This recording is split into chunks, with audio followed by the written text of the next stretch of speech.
का कोणाच्या गावाला गावाला गावाला गावाला या पिंपळाला शेंड्याने वाढून ग सईबाई ग बाई शेंडे आले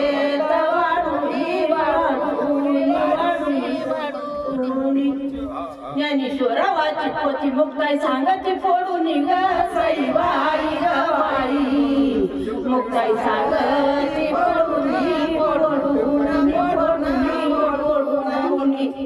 सोन्याचा पिंपळ आहे का कोणाच्या गावाला ग सईबाई ग बाई आहे का कोणाच्या गावाला गावाला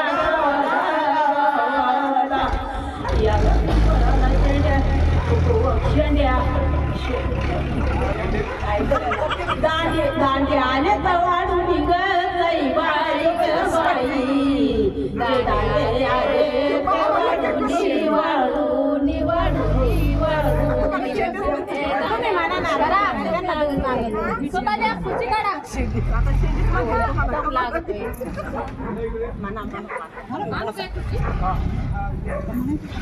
असं सरळ माझ्या सोन्याच्या